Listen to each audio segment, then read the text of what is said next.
Salut, moi c'est Clarisse de Womanity. Salut, moi c'est Adam et du coup on est là pour vous parler de Womanity dans la boîte à questions Agilil 2025. Salut, c'est Hakim et je n'ai rien à voir avec le métier très louable de forgeron.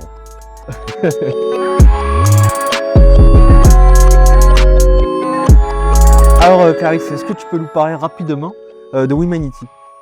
Oui, Womanity c'est une agence de transformation spécialisée dans l'agilité à Paris, Lille, Benelux et Maroc également. On se diversifie avec toute une offre sur l'IA et l'agence lilloise a 5 ans maintenant avec un bon petit paquet de collaborateurs assez sympa. Adam, est-ce que tu peux nous présenter notre entreprise en 2 minutes? Non. Mais est-ce que toi tu peux le faire?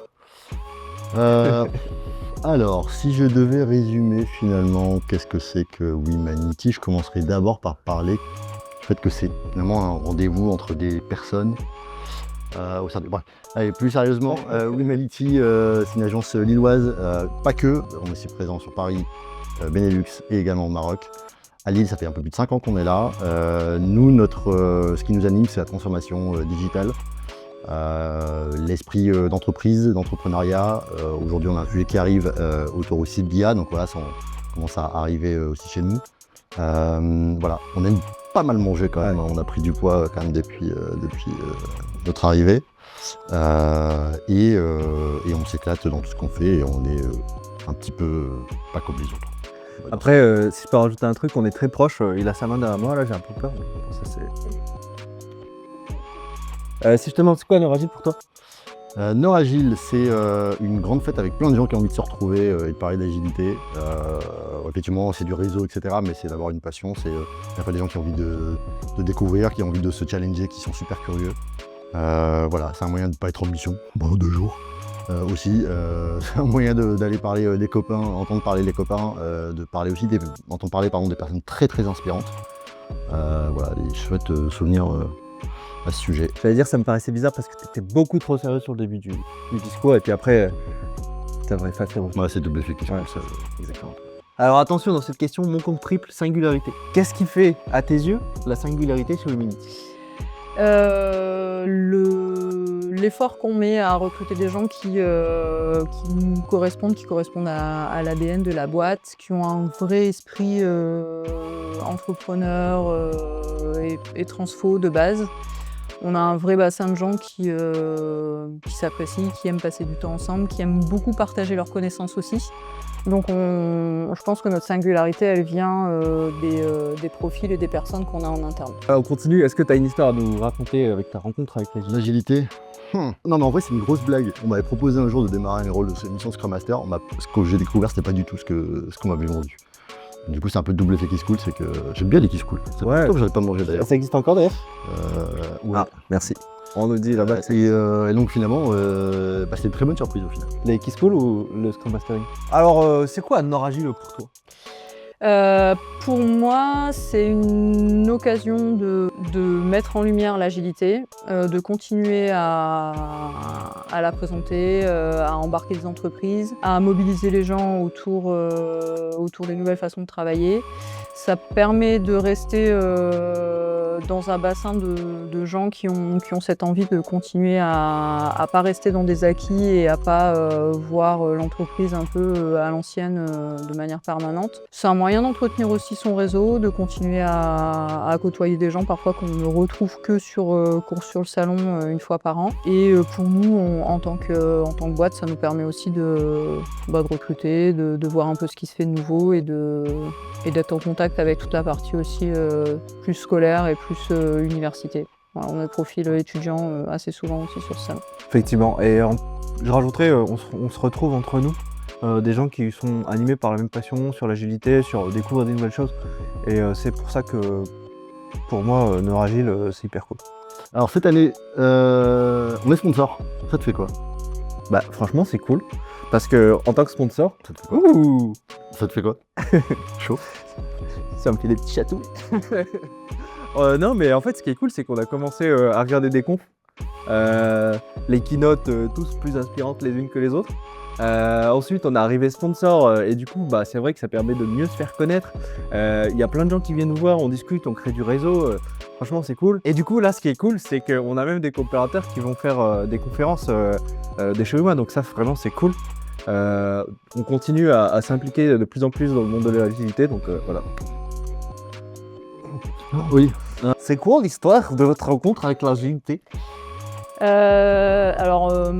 Personnellement, moi ça a été progressif. En fait, j'ai démarré tout mon parcours en alternance dans des startups et donc du coup, le démarrage pour moi il a été comme ça, au contact de développeurs qui pratiquaient déjà l'agilité et donc tout ce qui tournait autour de la partie produit.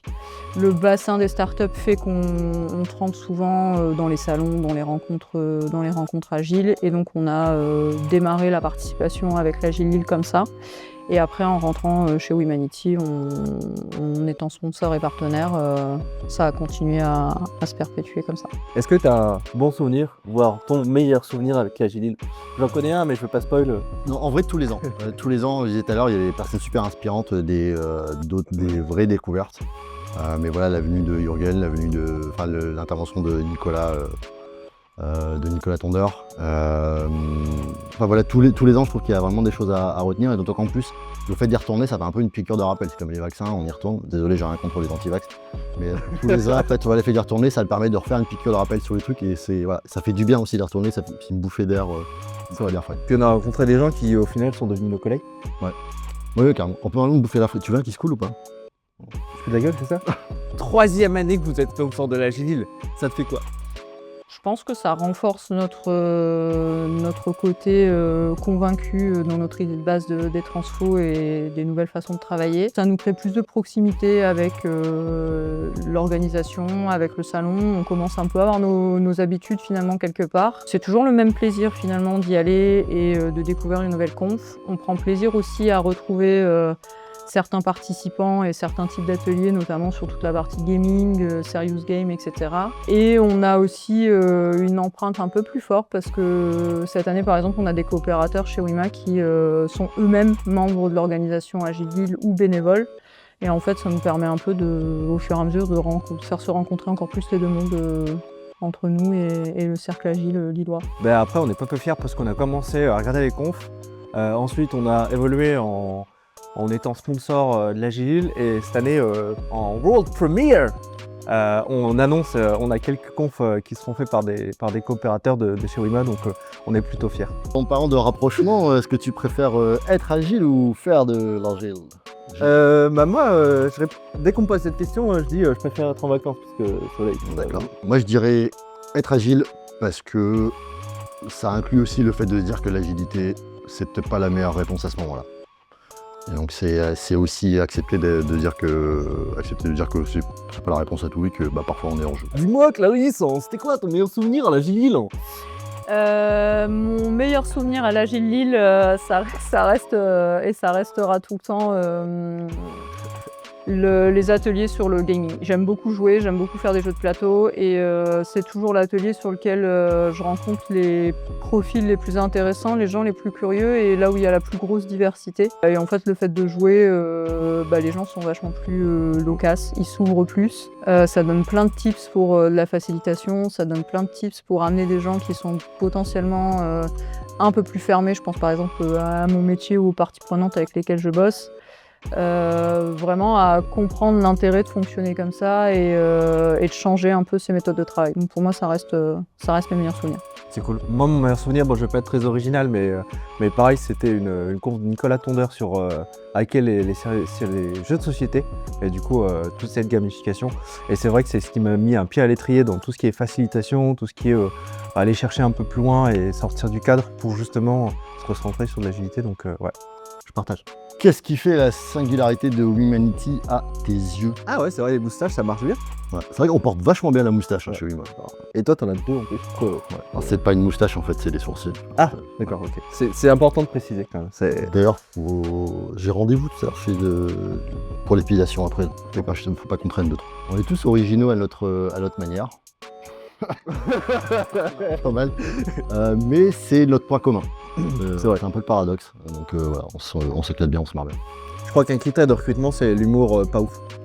Oui, ouais, c'est quand même pas. Voilà, on fait ce qu'on peut, quoi. Mais Alors, do you prefer être agile ou faire de l'agile? Je préfère être agile. Pour moi, l'agilité, c'est pas une finalité en soi. Je trouve que être agile, ça représente plus le mindset que se dire il faut qu'on soit absolument agile, on fait de l'agile et on est content parce qu'on a coché toutes les cases. Je trouve que c'est pas ça qui aide les boîtes dans lesquelles on peut travailler. Ça marche. Après, moi, si on me demande, je préfère être en vacances, tu vois, genre. Mais ça, c'est autre chose. Si je te dis RSE, tu penses à quoi? Rillettes, saucisson, endive. Non, RSE, c'est un engagement assez important chez Wina, qui est aussi le témoignage du fait qu'aujourd'hui, quels que soient nos métiers, quel que soit ce qui nous fait lever le matin pour aller pouvoir manger le soir, on ne peut pas le faire sans tenir compte en fait, de l'ensemble de la société, que ce soit de point de vue écologique, que ce soit de point de vue sociétal, que ce soit de point de vue impact sur les personnes. Donc voilà, c'est super important de tenir compte de nos droits et nos devoirs par rapport à ça. C'est-à-dire qu'on n'est pas tout seul dans notre coin et qu'on a un impact sur le reste de la société, quoi. Ouais, puis en plus, ça lance des démarches cool. On a fait des trucs genre The Week. C'était un programme qu'on a fait entre nous. Pour faire simple, c'est des vidéos qu'on a regardées entre nous et on a débriefé, c'était assez cool.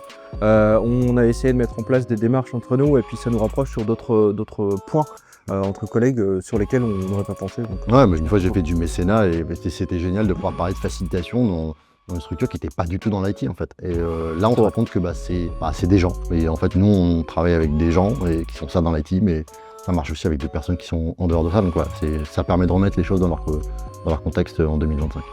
si je te dis RSE, à quoi tu penses?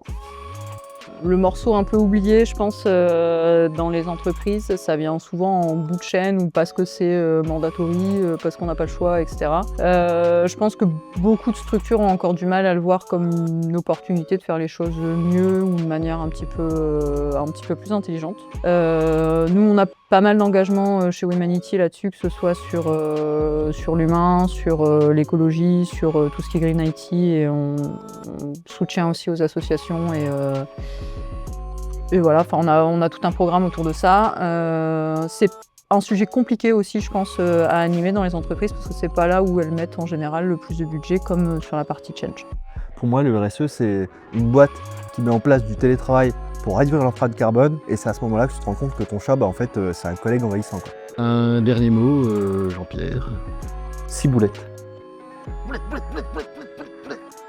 Ah, ça fait 6. Ça va, Diams ou... Eh, Bilout, pour terminer, t'as un dernier mot? On se retrouve en juin à la Gilly, ça en fait 4.